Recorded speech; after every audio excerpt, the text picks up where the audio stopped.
Alright, how's it going everyone? For today's video, I wanted to show off this deck that I've been playing for quite a while now, and that's Predaplants. I've been on this deck honestly, since its inception. This deck gained a lot of popularity after YCS Hartford, when everyone kind of got put on to what this deck could do.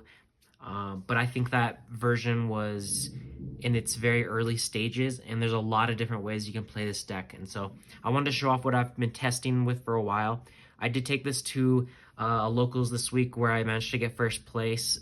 Playing, honestly, it was all meta except for my round one. It was all Therion variants and Sword Soul.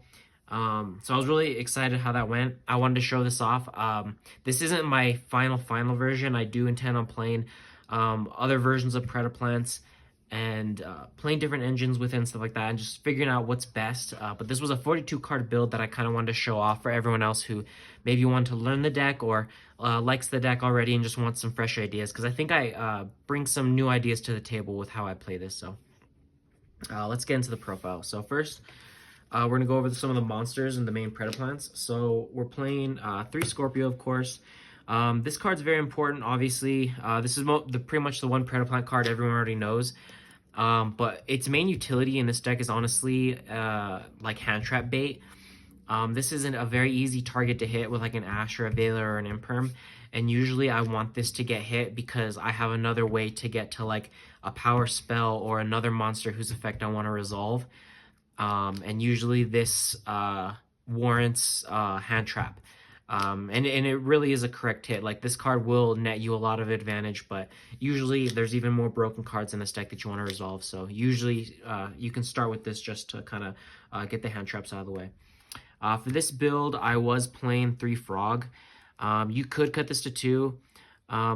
This deck does play a heavier count of the Predaplants, which is why I liked my build a lot. Basically, for those of you who don't know, I'll kind of run down some of the cards. This is literally just a polymerization and scale, and then when he's used his fusion material, you can get back another one from the extra deck. So the only card that comes up with this is Triantis, which we'll talk about later. Next, we're playing 2 Sundew. This card's really nice. I love this card. You can't play it at 1, and 3 never comes up. So 2 is literally the perfect number. There's no reason to play more. This is also basically like another polymerization, but it has a similar effect to like another card where if your opponent's monster has a Predaplant counter, you can use it as fusion material. So this card helps you extend for your main turn 1 combo. When you full combo, you go through one of these, and then you have the option to search this either on your opponent's turn or the following turn after that. So, you know, turn 3. So the card's insane. I love this card. One thing that's debatable is in this build I'm playing 2 Biblisp. In pure builds you want to play 3 of these, but when you see the other cards I'm playing in my deck later, you'll understand why I'm playing 2 of these. This card is basically your Rhoda for other monsters when it's sent to the grave in any way, and then it can special itself back from the grave when there's a monster with a Predaplant counter on board. The card's insane. If you play the version with like branded openings and like a Lubra and all that, you 100% play 3 of these. But I wanted to play a different version than that. And so my version really maximizes 2 of these because I can recur it in different ways. So yeah, I'm on 2 of those. And then next I am playing 2 of the Cobra. So the reason behind 2 of these is similar to why you play 2 Albaz in some versions of this deck. Drawing this card really hurts. You always want this in deck, and frankly it hurts so much to the point where you want to play 2, in my opinion. If you're really nice with it, I mean, sure, you can play 1 if you think you'll never draw it. But I noticed in the hands where I do draw it, it hurts significantly. And there are like little cute ways where you can actually shovel this back into the deck and stuff like that. But the resources I realized I was expending for that kind of combo really wasn't worth it, and it made more sense to run 2 of these. So these are like the main counts right here of Predaplants that I'm running. So for next, what we'll go into is some of the other tech options. So I am playing 1 Triantis. I was playing 2 for a while and I cut it down to 1. I think you only need 1 in this version, but this lets you do like a lot of cute like combo lines, especially going second. Basically, this allows you to put Predaplant counters on monsters up to, I believe it is, um, up to the number of monsters you control. So a lot of the times, what you're able to do going second, you can search, like if you bait your opponent's main negates or something like that, you can get this going second and then place the Predaplant counters on their cards, on their monsters, and then you can start tributing them for either the fusion or using Sundew to fuse them off and stuff like that. And that's and basically you're able to literally pick apart your opponent's board. And then this card is technically also full combo if you draw it with Frog, which is one of the reasons I was playing 2 of these originally. Because you can full combo without, needing the normal summon right away and stuff like that. And you get to put counters on your cards right away. So if you want to play an even more purish version, I'd recommend 2, but for this, I think 1's fine. And then one of my techs that I'm playing is the Saracenian. This card's really cute. I basically wanted another tech card that people wouldn't expect. And basically, this card, for those of you who don't know, it basically has a similar effect like a Battle Fader, but basically when your opponent's monster declares an attack, or direct attack, you special this card from your hand, and then after damage calc if it battled, you can destroy the monster.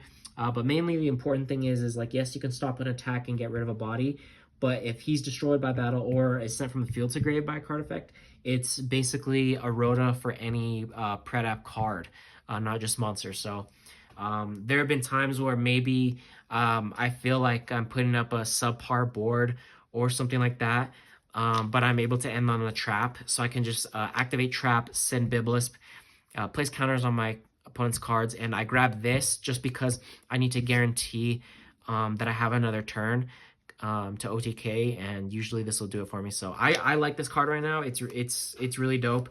I'd say definitely give it a shot. So those are for the last of the Predaplant cards. The honorary Predaplant is of course Stay Sailor. For those of you who aren't familiar, basically in this deck you do play the branded engine. I don't play the openings. I literally just play the branded fusions and then the extra deck cards. But turn 1, this is basically like an extender or a starter. So you could literally just draw a branded fusion, and that alone can get your combo started because of this card. Basically, when it's sent to the grave, you can foolish a level 5 or lower plant from deck or extra deck to grave. And so basically 90% of the time you're setting Biblisp with this. And the second most important thing of this is it's a light. Because, and unlike in Despia builds, you're making Albion usually off your branded fusion. Not only to send this, but also because you need to hard make your Albion to get it engraved to set another card, which I'll talk about when I get to it. So this card's insane. I don't play Fairy Tale Snow, spoiler alert. You could play it. The times where I've tested it, I'm always sending this card. The only times I would send the Snow is if my hand was absolutely cracked. And even in that case, this was already doing it. It doesn't add much more to already an unbeatable board. If there's a point where I'm making where I'm wanting to send a Fairy Tale Snow with my brand fusion, I'm already winning that game. So Stay Sailor is enough for me. And then of course, since we're playing this engine, we're playing 2 Albaz.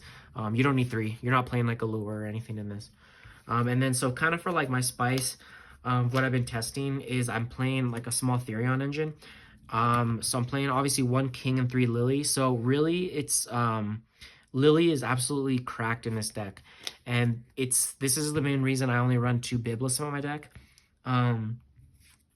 Basically what you can do is you can activate Lily's effect, targeting one of the Biblisp engrave and equip it.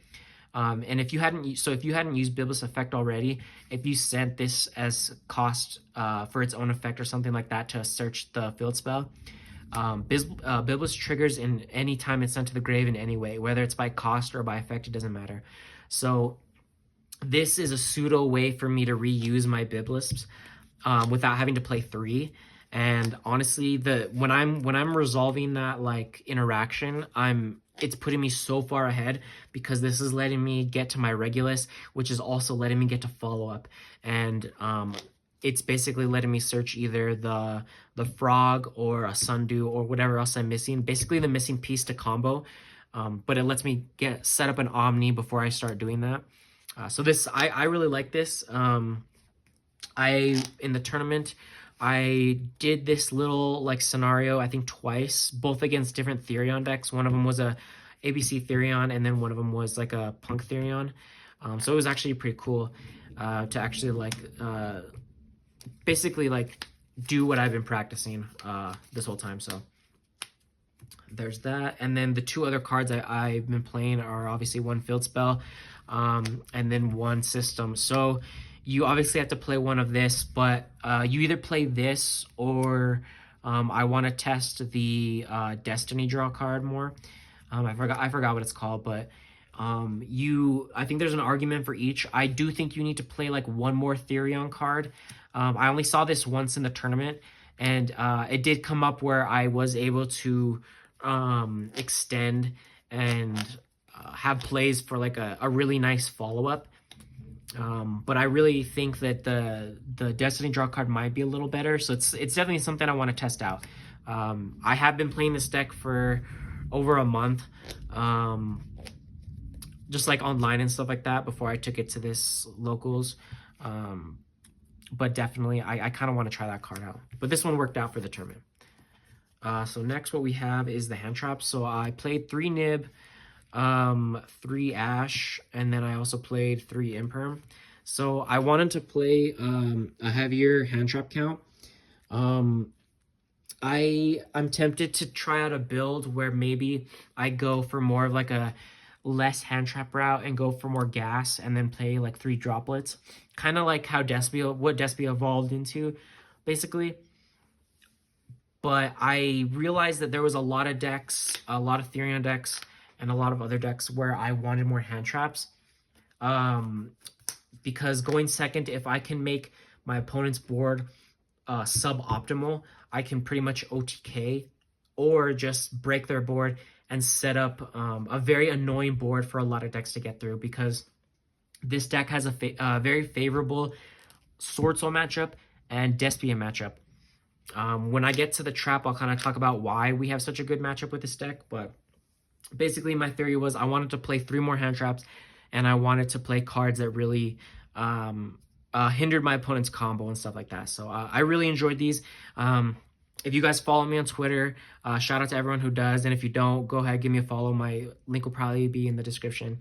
I mentioned that Nib was basically like the MVP of that tournament, and there were a lot of times where like it just came in clutch. I did this play in the last round against Sword Soul where we were going into game 3, and I was going first, but I bricked. I think I had like a call by, a Nib, another hand trap or 2, this, and something else.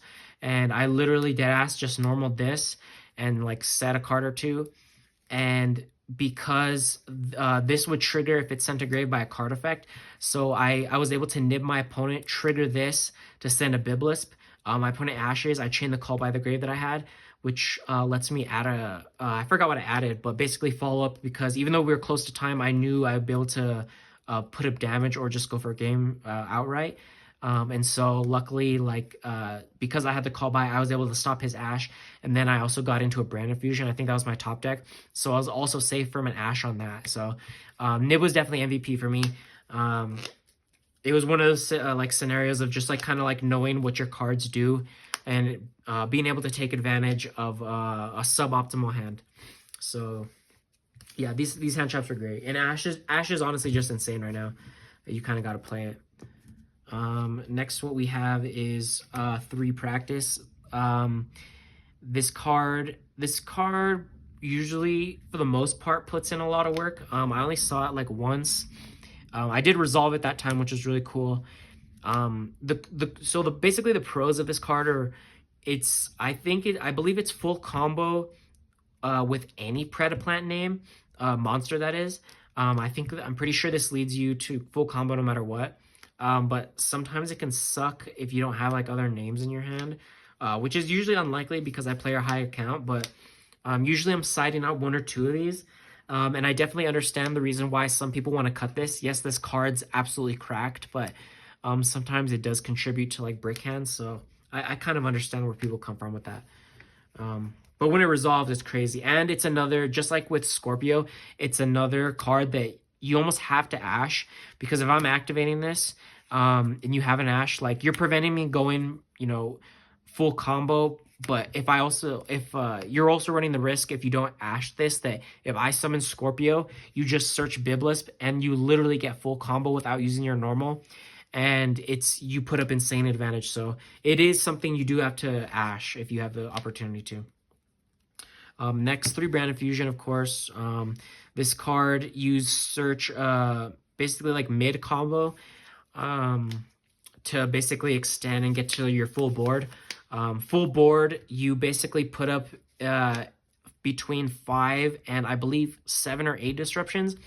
The reason I say that is because depending on what deck you're playing against, certain cards do more than they would in other matchups. And maybe I'll do like a combo video or a test hand, or maybe just like a 1-card combo to show you guys what I mean. But this is basically what gets you to like 2 or 3 more disruptions. And this card technically is also a starter, which is crazy, because you can send Stay Sailor or you can send Biblis, whatever you want, just to get your plays going. So we played 3 of those. And then next for the 2, 1 of spells, Call By, it's mandatory, and then Instant Fusion. This is a true 1-card full combo in this deck. If Instant Fusion was a 3 in this deck, this deck would be like tier 1. This deck's like tier 2 right now. If you know your matchups well and like how their decks work and stuff like that, I maybe like tier 1.5, but this card's cracked. It's just phenomenal. Like if you see this and it goes uninterrupted, you're doing full combo with 4 cards in hand, which is just insane. So there's that. And then I play 2 trap cards other than the 3 Imperma. I play one Branded Banishment. So you play this instead of the quick play spell, obviously, because you don't play any Despias and stuff like that. This card's really cracked in this deck because if you're resolving this against Despia, you're winning. This is basically like a pseudo super poly in a way. And there's also a lot of fusions that you want to summon back just in the first place. As you noticed, I don't main deck super poly. A lot of decks will main deck 1, which is very understandable. If I were to go to a regional bring in this deck, I'd probably put in 1 super poly as another target to search off of Cobra when I'm going second against Despia, or if I already have if my hand's already cracked and I just want like another poly for like a follow-up or a disruption going first. But this card's just insane. Like you got to play this card. And then for the most cracked trap in this deck is Planning. This card is absolutely insane. This card's insane against Sword Soul. This card's insane against Mystic Mind decks. It's insane. This card's everything you want in a deck, which is why I love this. I wish I could figure out like a way to play 2 of these, but you don't need to play 2 because 1 just does it. But basically, what this card does is on activation, it foolishes from deck to grave is cost a monster, a Predaplant monster, and then if it resolves, you place a Predaplant counter on every face-up monster. So in and of itself right there is a disruption because everything with a Predaplant counter becomes level 1. So right off the bat, like I foolish Biblis as cost. If my opponent was on Sword Soul and they had levels to go into like a synchro 8 or 10 or something like that, I immediately make all their monsters have become level 1, and so without even expending any monster negates or any monster disruptions, I've already like severely hindered their plays, and I'm sending something to the grave that lets me search any monster and archetype. And for the third part of the effect is when you fusion summon, basically you ban it, you can banish this and then pop a card on the field. So this is how we have a main deck out to Mystic Mind, which is just insane. Like this card is cracked. I always prioritize searching this. I don't think you need to play the quick play spell that some people are playing. That's like a pseudo super poly. I think that card is like leagues worse than this. This card is absolutely insane, and I think this is just a mandatory card. And I'm glad I'm seeing a lot more people like play this instead of the spell because, truth be told, this card's incredible. So that was it for the main deck. That was 42. I believe. So next what we're going to do is we'll go into the extra deck. So let me get that together. So first we have two of the main ones. So this is two of the fusion that you make. This card's insane on summon. It's a Rhoda for basically any Predap card in your deck, essentially. Usually you're searching the trap on its on summon effect. There are a couple times where you might search Frog, but basically you want to get to trap as quickly as you can because the advantage that card nets you is insane. So you play two. You technically can go through two on your turn one if you full combo. Usually you don't have to do that most of the time. So you save one for follow-up for the next turn because maybe your combo got stopped or something like that and you need one for follow-up. So that's why I play two. You play two Drago Stapelia. At first I was playing three, but then I realized if you play correct, you don't need three. And at the very least, you can reborn it off of banishment or something like that. This card is a lot better than in Despia decks and stuff like that because we play the other trap. This also becomes like a pseudo skill drain in a way, without even having to activate its effect. So Drago Stapelia is cracked in this deck. Next, what we play is we play the Predapower fusion. Basically, he becomes an Omni by tributing a monster with a Predaplant counter, including your opponents if they have one like that. It'd be insane if it was cost, but it's not. It's for effect. But basically, you're making this card when you're trying to go for game, or you're trying to, I guess I'd say, or you're trying to play around a nib. So usually I'm making this like turn 3, turn 4 for one of those purposes. Usually it's to play around nib when I'm trying to OTK. At that point, I can usually set up a way where monsters have Predaplant counters on board, whether it's my opponents or I have a way to search Triantis where I can like choose how many I want to put Predaplant counters on. So it definitely comes up. Next, I am playing the Big Fusion. This is the one some people were playing as a super poly target a while back. It's just 3 dark monsters on the field. But you can get this like really beefy. I think the most I've gotten its attack to is 11k or something like that. So this is another way you can just beat over, very high attack monsters. And the reborn effect some people forget about as well. I think it's definitely in a way, I guess you could cut that, but I think it's reasonable to have this as a one of in a version like this that I'm playing. Next, I am playing one Chimera Phlesia. Funny enough, I'm not really making this to put in grave all the time just to get the follow-up search on my opponent's turn. There's actually been a lot of times where I've played friends or other people online where I make this for the disruption. So basically what a lot of people don't know is the very first line of text says that once per turn you can target a monster on the field with a level less than or equal to this card and banish it. So there's already plenty of monsters in the game that are significant that have a level less than this card. But because we play cards that put Predaplant counters on our opponent's cards, everything becomes a level 1. And so you can pretty much banish almost anything. And it does give you that cool follow-up when it does hit grave on the next standby. So it's a pretty cool card. And there are some niche scenarios where you want to have a fusion monster. Maybe you don't have 2 Predaplant monsters to fuse with. And so you make this, which just requires a Predaplant and a Dark. So that has come up once or twice for me, which it's nice knowing that this is there for that. But it really the main use is as another disruption I found. And so next we have for the branded cards, 2 Albion, 2 Mirror Jade, and then we are playing 1 Lubellion. And then for my other target, I decided to play a Titaniclad, and I'll explain why. So first off, I'm playing this because there are scenarios, and I think I actually did it in tournament one time. I think it was against Sword Soul, where because he just requires Albaz and then a monster with 2500 or more attack, there was a scenario where I did send my Regulus to get engraved because I already had a Lily in hand. And so this let me extend into a way where I could put up an Omni and just go from there. I know that you could play the Tri-Brigade, whatever the heck it's called, because I think that's just a level 8 or higher. And you would just summon that, and in that way you could send Lily as well, because Lily has 2400 attack, so you couldn't send it to make this. But the reason I like this is because if I decide I want to respect Nib game 2 or 3 if I'm going first, instead of making the Albion right away, I could go for a Lubellion route, go for my end board. They nib me. I chain Mirjay to send this, banish something, go to end phase, summon back Albaz, summon out Albaz from deck, fuse away their token because it's a light, make an Albion effect, go into another Mirror Jade. That's basically the main reason I would play this over the Tri Brigade monster. But you could, I guess, cut it for a third Albion, but I like having the utility of something else. And then we are playing one Chimera. This card has only come up for me twice.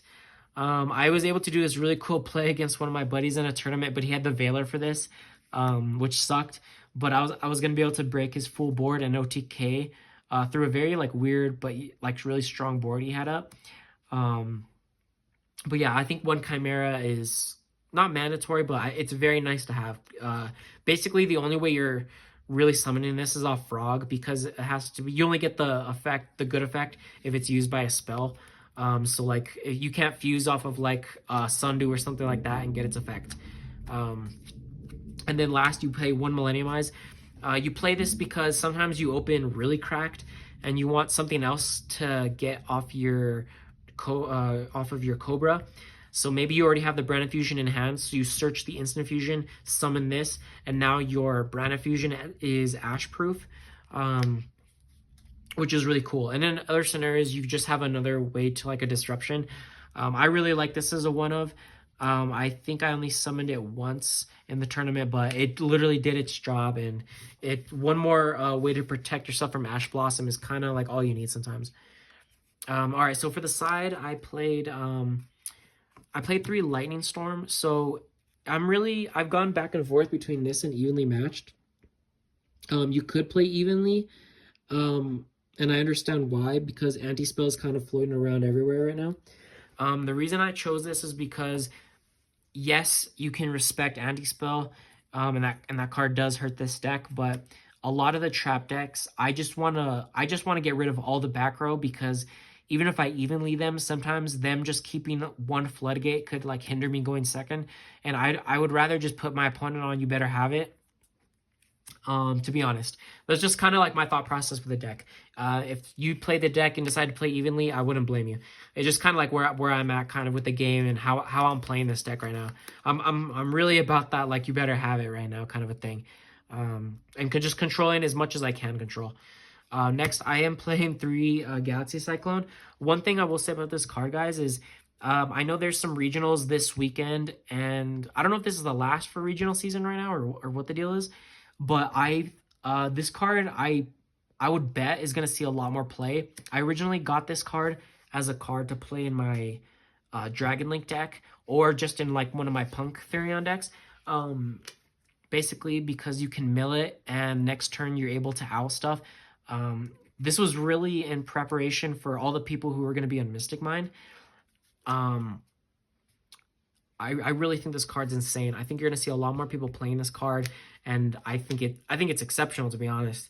It really just like does what it's supposed to do, and a lot of people don't expect it, and it makes the feeling of like milling it off a Chaos Ruler not so bad. Whereas if you milled it off of a milled a Cosmic Cyclone or something like that, it sucks, when you're trying to go into Mystic Mind. But in this deck, it's really nice too, because the grind game can be either really good or really bad. The Therion engine was supposed to help that, but this also helps that going into the back row matchup. Having a card like this for the grind game. And then basically for my other like back row hate card, I'm playing 1 Red Reboot. This is like a heavy back row hate kind of side right now. There aren't a lot of heavy back row decks at the 2 locals that I basically go to, but I want something just in case people want to play that, because I know Dynamorphia's seeing a lot more representation, and I want more cards to kind of combat that. I have been testing another card that I won't leak just yet, but I did take out, I was taking out 1 Galaxy Cyclone for that, but for this locals, I had a heavy count. So that's it for like the back row hate. Next one I'm playing the 3 Gammas. I wanted one more hand trap that I could put in that was high impact for when I'm going second. And this is honestly the perfect card. You can draw it as your 6th card. It's another card that can be paired with Nib. Like, there's not much to say about this card. I love Gamma. I've even considered putting it in the main, to be honest, because it's another way you can protect yourself from Ash if your only play is like activate Preda Practice or activate Brand of Fusion and hope it resolves. This basically ensures it resolves, because if you're able to resolve those cards, it doesn't really matter all that much if you get hand trapped during the combo, because you're already getting to play. And so it's something I would consider maybe meaning. And then for the last 4 cards, of course, 3D barrier. Nothing to say about this card. It's crazy right now. You could cut it for the artifact package, which I've been kind of testing, but and then the last card is the 1 super poly. Like I said before, you couldn't. I definitely understand the wanting to main this at 1. I have nothing to say about that. Like, you definitely could, and I might in the future. Like I said, if I went to a regional and I took this deck, this would be in the main deck. But I just wanted to side it for this tournament.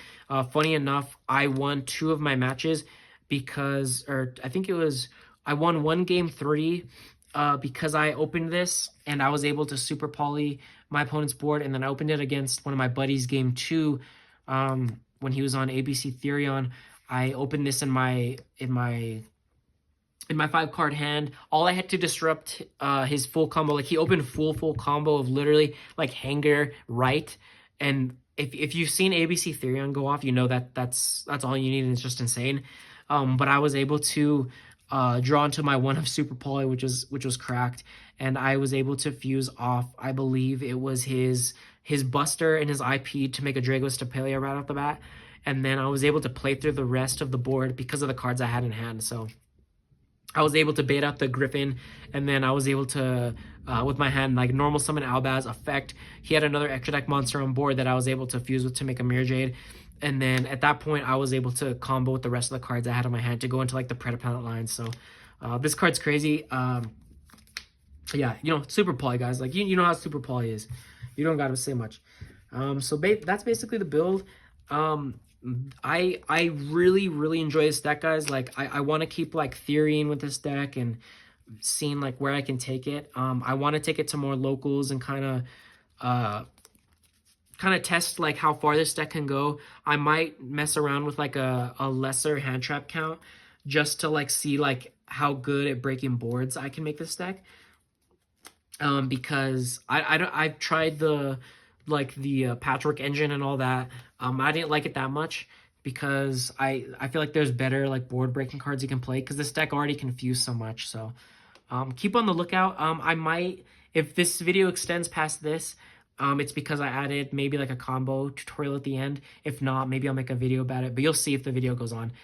But if not, thanks for watching this video. Let me know if you have any questions, if you have any texts that you've been playing, and just let me know in the comments, and I hope you enjoyed the video. Peace.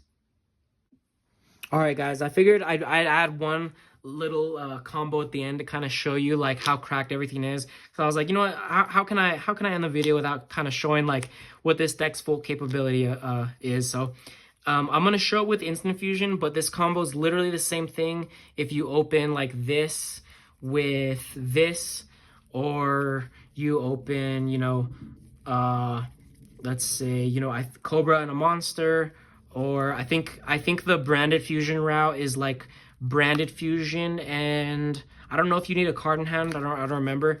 And then of course you also have the way of practice with a Predaplant monster. So there's a lot of ways to do this. I'm just gonna do instant fusion because I want to show you what like this deck has an actual like true 1-card combo. So basically you activate instant fusion. What you're gonna do is you're going to summon out the ambulance card.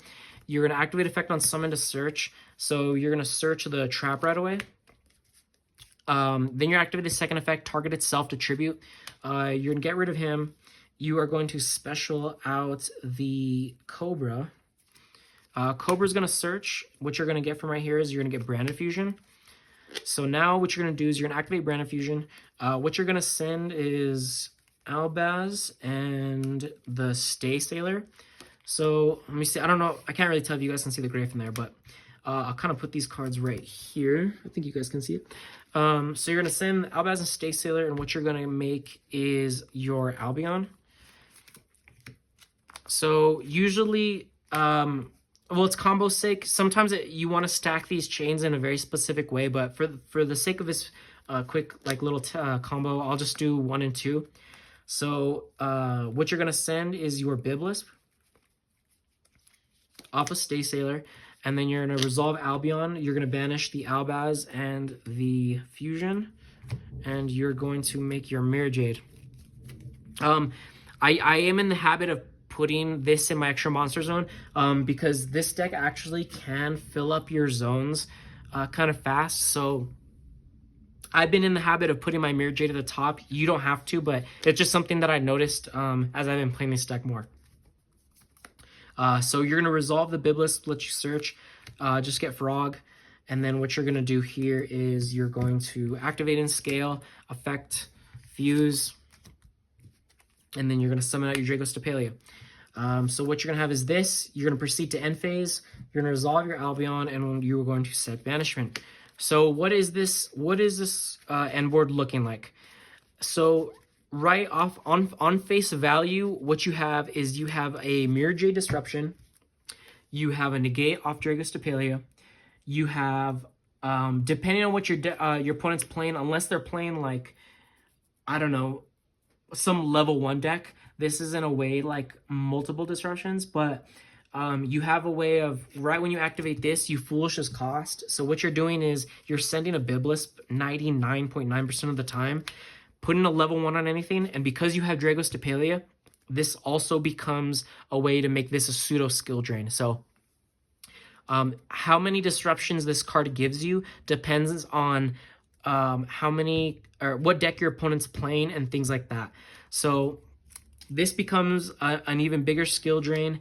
And you know, if your opponent's on Sword Soul or something like that, now they can't, you know, synchro with like the monsters that they have on board. So usually you'll let them extend a tiny bit just so you can make everything level 1.